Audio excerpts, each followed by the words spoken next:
Salawat dan taslim semoga Allah Subhanahu wa taala senantiasa mencurahkan kepada junjungan kita Nabi Allah Muhammad sallallahu alaihi wasallam, kepada keluarganya, kepada para sahabatnya dan orang-orang yang selalu beriman, taat kepada Allah Subhanahu wa taala.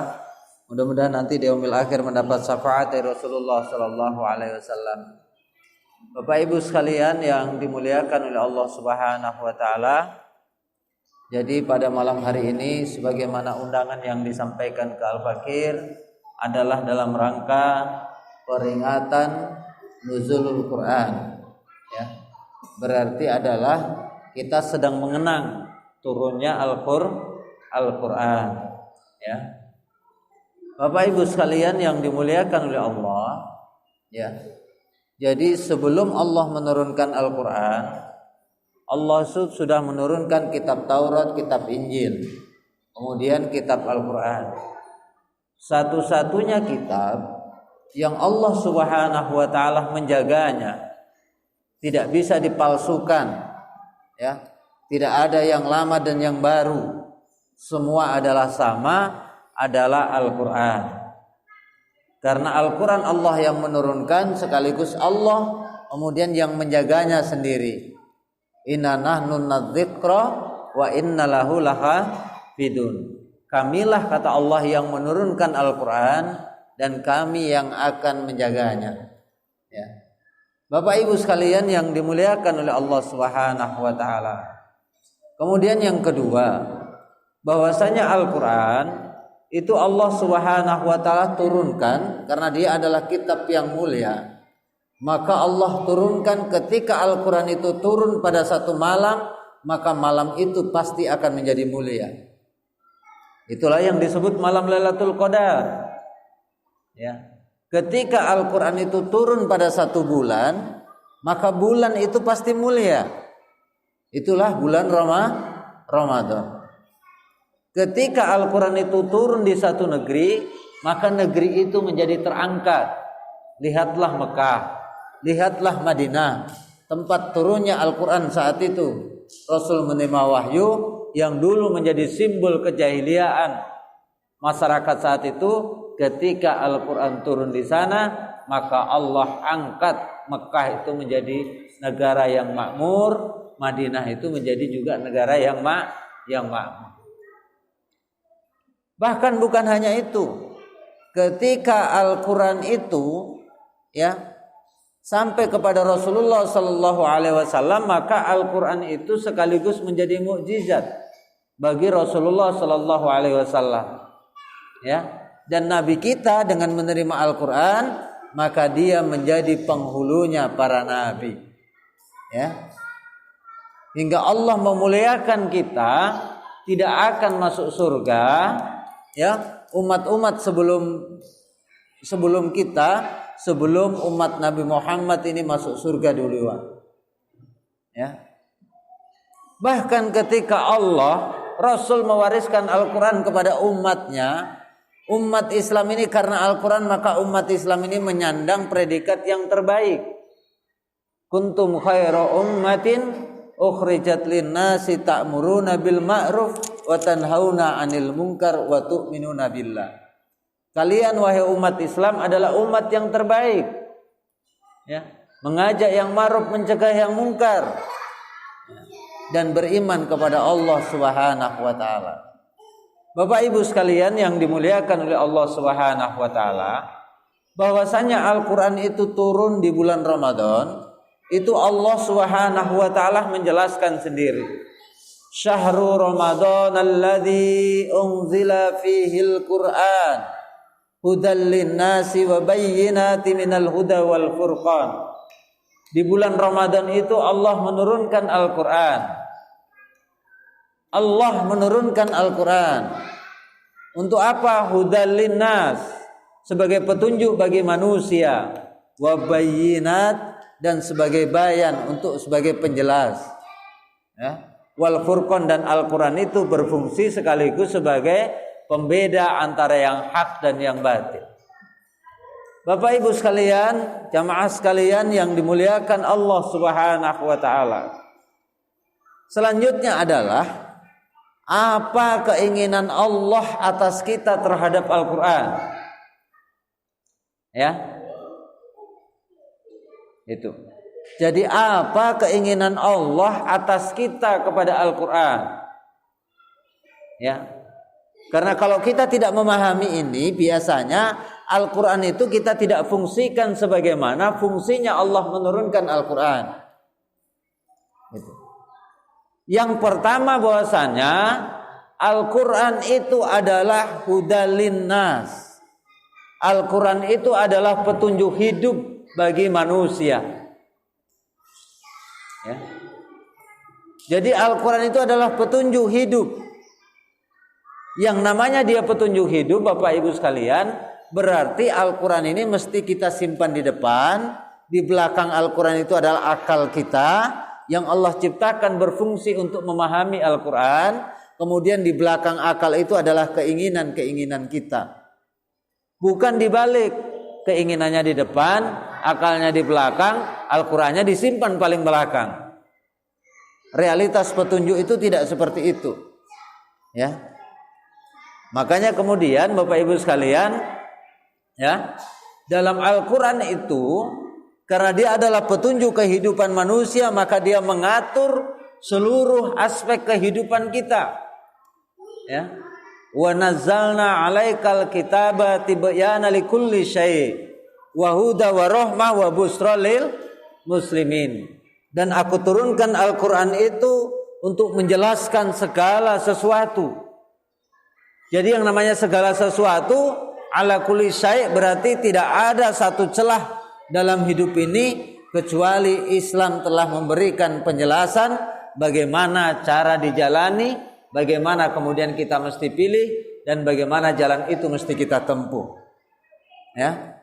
Contoh Bapak Ibu sekalian, masuk kamar mandi. Masuk kamar mandi, kalau ajaran hadis Nabi, ajaran Nabi kita itu adalah masuk dengan kaki kiri, kemudian membaca Allahumma inni a'udzubika minal khubuthi wal khaba'ith. Ya Allah, aku berlindung kepadamu dari godaan jin laki-laki dan jin perempuan. Yang kedua, andaikan bapak-bapak masuk kamar mandi pakai kaki kanan duluan, kira-kira buang hajatnya sulit atau enggak? Tidak juga toh? Tidak juga begitu. Artinya sesuatu yang begitu pengaruhnya mungkin menurut nalar kita, logika kita, tidak begitu saja Allah atur dalam Al-Quran dan Sunnah. Apalagi dalam masalah kehidupan yang lain. Ma'asyiral muslimin yang dimuliakan oleh Allah Subhanahu wa taala. Karena Al-Quran adalah petunjuk hidup dalam segala sesuatu, maka kurang lebih ada 3 dimensi yang kemudian Allah mengaturnya dalam kehidupan kita. Yang pertama adalah litanzimi alaqatil insani bi khaliqi. Al-Quran itu mengatur hubungan manusia dengan sang pencipta kita. Tasmulu akidah wal ibadah, dalam perkara akidah dan dalam perkara ibadah. Contoh saja Bapak Ibu sekalian, tadi kita sholat Isya secara berjamaah. Ini perintahnya Al-Quran yang dijelaskan di dalam hadis Nabi. Ya, tidak boleh sholat Isya itu semau kita. Mentang-mentang kita kuat, tenaga kita kuat hingga sholat Isya kita kerjakan. Kalau 4 rakaat tidak rasa saya, maka saya ingin sholat Isya ini saya kerjakan 8 rakaat, kan kuat saya. Akhirnya tidak dibenarkan yang model seperti ini. Gitu. Sama sholat maghrib, karena waktunya mepet, kesibukan kita lagi padat-padatnya, kemudian sholat maghrib 2 rakaat saja. Kan tidak bisa begitu. Kenapa? Karena saat itu kita fungsikan Al-Quran sebagai petunjuk hidup kita. Maka kita posisinya adalah mengikuti petunjuk itu. Sebagaimana kemudian waktu-waktu dalam sholat. Yang kedua, Al-Quran itu mengatur pada dimensi yang kedua adalah litanzimi alqatil insani wa binafsihi. Mengatur hubungan manusia dengan diri kita sendiri. tasmulu mat'umat ma'busat wal akhlak, dalam perkara makanan, dalam perkara pakaian, termasuk dalam perkara akhlak. Ini diatur dalam Islam. Ya, bagaimana bapak-bapak kemudian bersikap kepada istrinya, bagaimana seorang istri bersikap kepada suaminya, bagaimana yang tua bersikap kepada yang muda, bagaimana yang muda bersikap kepada yang tua. Ini Islam telah mengaturnya dengan sangat rinci, Bapak Ibu sekalian. Ya, itu. Pakaian juga demikian. Yang ketiga, dimensi yang ketiga, Al-Quran mengatur kehidupan kita dengan litanzimi ghairam min bainil insan, mengatur hubungan manusia dengan manusia yang lain, tasmulu muamalah wal uqubat, dalam perkara muamalah wal uqubat. Bapak Ibu sekalian yang dimuliakan oleh Allah Subhanahu wa taala, ya. Yang kedua, kemauan Al-Qur'an atas kita, ya kita ini tunduk dengan Al-Qur'an. Artinya kita menundukkan segala keinginan kita, segala pilihan kita itu dengan Al-Qur'an. Fa imma ya'tiyannakum minni huda famanittaba'a hudaya fala yadhillu wa la yasqa. Jika telah datang petunjukku, maka barang siapa mengambil petunjukku, dia tidak akan sesat selama-lamanya. Jadi Al-Quran memerintahkan kepada kita agar kita mengambil ini Al-Quran. Makanya zalikal kitabi la raiba fihi hudal lil muttaqin. Inilah Al-Quran yang tidak ada keraguan di dalamnya. Ya, tidak ada keraguan di dalamnya. Tidak ada keraguan dari sisi mana? Dari sisi sumber. Bahwasanya Al-Quran itu datang dari sisi Allah Subhanahu wa ta'ala. Yang kedua, tidak ada keraguan dari sisi mana? Bahwasanya ajaran Al-Quran adalah ajaran yang benar. Kalau Allah memerintahkan dan ketika Al-Quran melarang, berarti sesuatu itu adalah buruk. Ya, itu tidak ada keraguan di dalamnya. Hudal lil muttaqin. Dan Al-Quran itu adalah petunjuknya orang-orang yang bertakwa. Ya.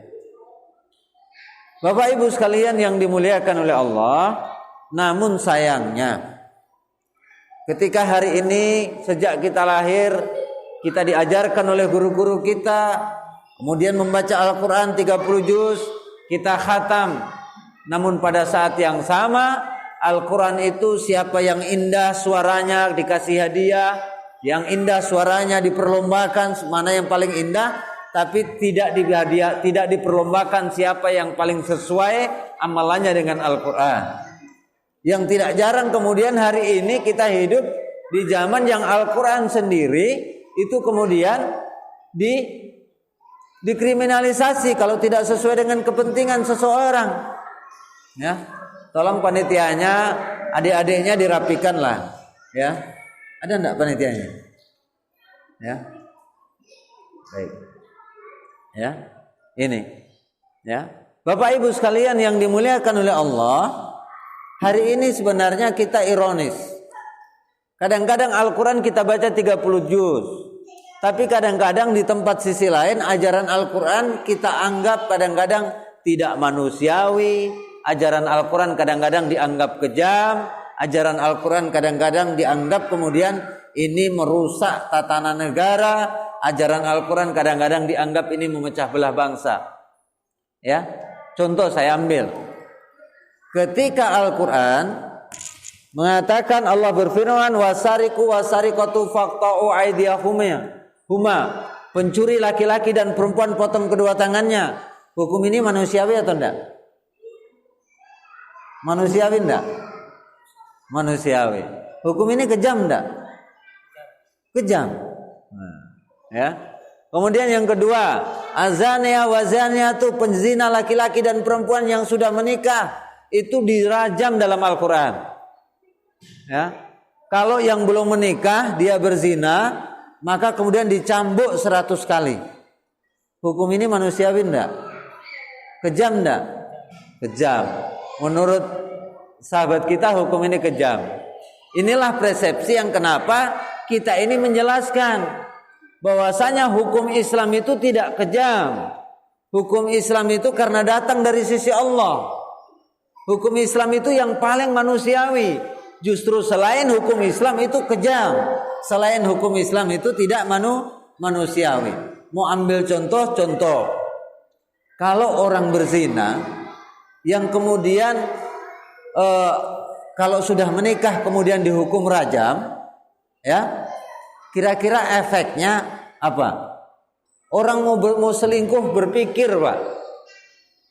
Kalau mau selingkuh berpikir, berarti rumah tangganya aman.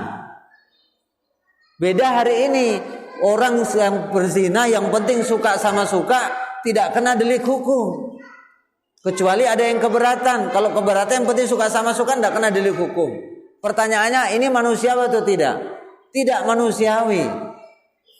Karena faktanya justru dari perselingkuhan, perzinahan itu melahirkan banyak perceraian. Ya, bercerai itu manusiawi enggak?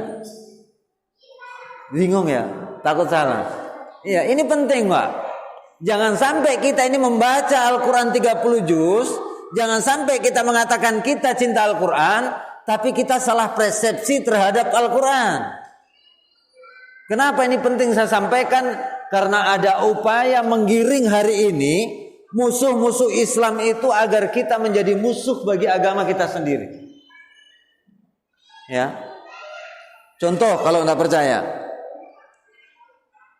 ada tetangga saya, dia rajin sholat, rajin baca Quran, kemudian dia rajin kajian Islam, kemudian pokoknya ya rajin ke masjid seperti itulah. Nah, muncul pertanyaan, kadang-kadang dibisiki, mau kajian di mana? Di sana. Hati-hati ya, jangan sampai terpapar aliran sesat, ya, jangan sampai radikal, jangan sampai intoleran dan macam-macam. Jangan-jangan aliran dan ini dengan penuh kecurigaan. Tapi saat yang sama ada pemuda yang ketika azan berkumandang dia tidak datang, malah kerjaannya minum, kerjaannya di kafe, kerjaannya di diskotik. Dia muslim, tapi tidak pernah muncul pertanyaannya, mau kemana? Mau ke diskotik, hati-hati jangan sampai terpapar aliran sesat. Ya. Ini aliran apa Islam model begini? Dengar azan kemudian dia tidak datang. Ya, di rumahnya full musik, tidak pernah mengaji. Ini aliran apa ini?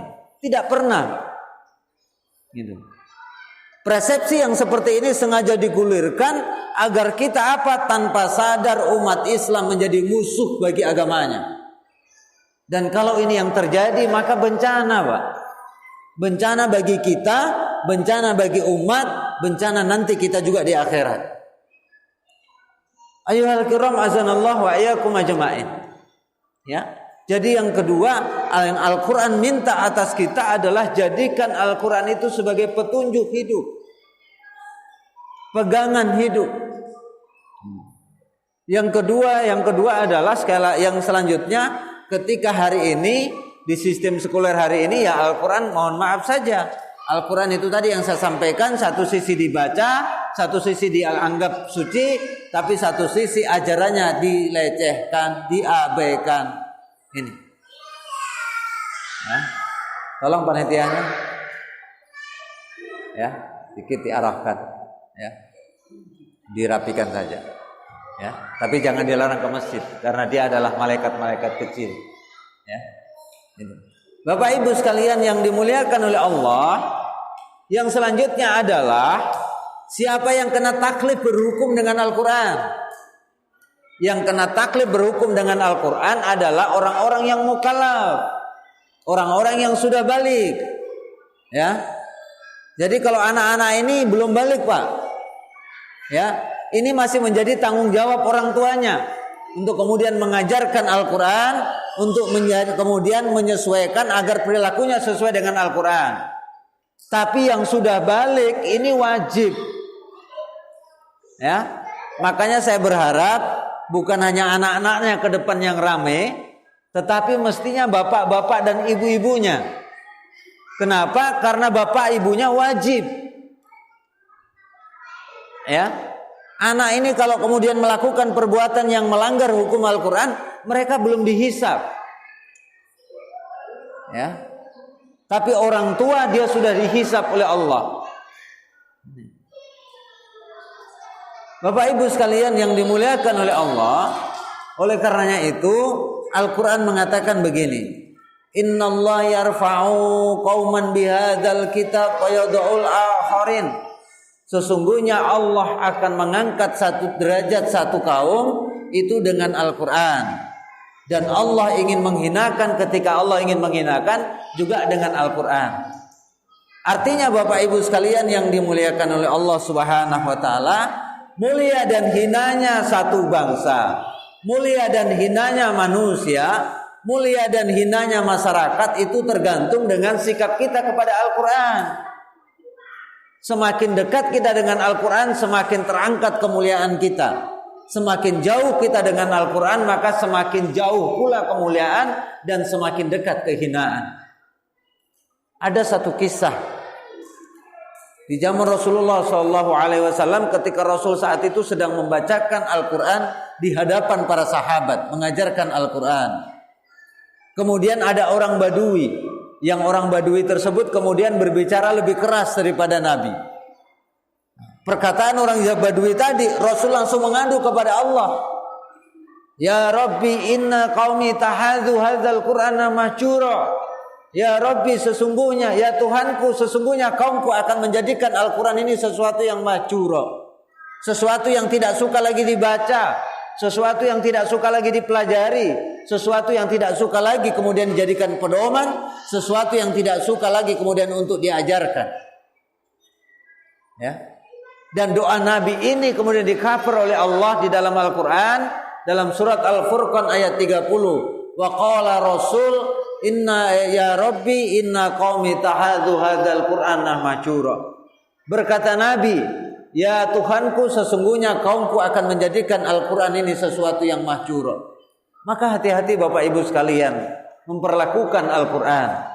Kenapa? Karena Al-Quran mengatakan bahwasanya andaikan Al-Quran yang Bapak Ibu baca itu Allah turunkan kepada gunung-gunung, maka niscaya gunung-gunung yang bahannya batu dengan keras seperti itu dia akan hancur berkeping-keping.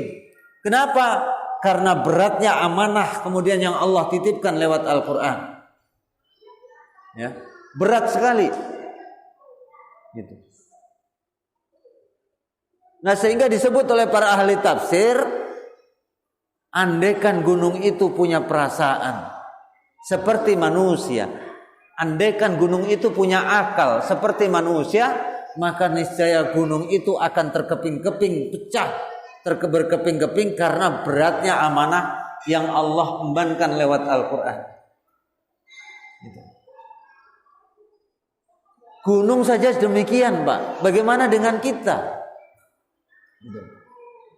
Oleh karena itu Bapak Ibu sekalian yang dimuliakan oleh Allah, kewajiban kita di samping menjadikan Al-Quran sebagai petunjuk hidup adalah menjadikan Al-Quran sebagai satu-satunya sumber untuk mengatur, menata kehidupan kita dalam seluruh level kehidupan ini. Makanya kita umat Islam itu ya memang harus mendorong diri kita, keluarga kita, masyarakat dan bangsa ini agar semakin dekat dengan Al-Quran. Ya, bentuk realisasi semakin dekat dengan Al-Quran, ya Al-Quran itu mesti dibaca, Al-Quran itu mesti dipelajari, Al-Quran pula itu kemudian harus diterapkan. Kenapa? Karena kedudukan Al-Quran itu bukan racun. Al-Quran itu wa nunazzilu minal Quran wa syifa wa rahmatul lil mu'minin wa la yazidudz zalimina illa khasara. Dan aku turunkan Al-Quran itu sebagai obat bagi orang-orang mukmin. Ya, dan rahmat. Ya. Allah sendiri yang mengatakan itu obat. Wala yazidudz zalimina illa khasara. Namun orang-orang zalim itu dengan hadirnya Al-Quran, baik hukum-hukum yang ada di dalamnya, aturan yang ada di dalamnya, dia merasa rugi dengan hadirnya Al-Quran. Ya, sekarang giliran pilihan kita. Kita mengikuti orang-orang zalim itu ataukah kita menjadi muslim yang taat kepada Allah dan Rasulnya. Olehnya itu Bapak Ibu sekalian yang dimuliakan oleh Allah Subhanahu wa taala, melalui momentum nuzulul Quran saat ini, mari kita semakin dekat dengan Al-Quran. Karena sebaik-baik generasi adalah generasi yang memegang Al-Quran. Seburuk-buruk generasi adalah generasi yang jauh dari Al-Quran. Mudah-mudahan di sisa-sisa waktu yang Allah titipkan ini kepada kita semakin hari semakin dekat dengan Al-Quran, kita merindukan Al-Quran, kita mengamalkan Al-Quran, dan juga kemudian kita memperjuangkan Al-Quran. Demikian apa yang bisa Al-Fakir sampaikan. Mudah-mudahan ada manfaatnya dengan waktu yang sangat-sangat pendek ini. Akhirul kalam, wassalamualaikum warahmatullahi wabarakatuh.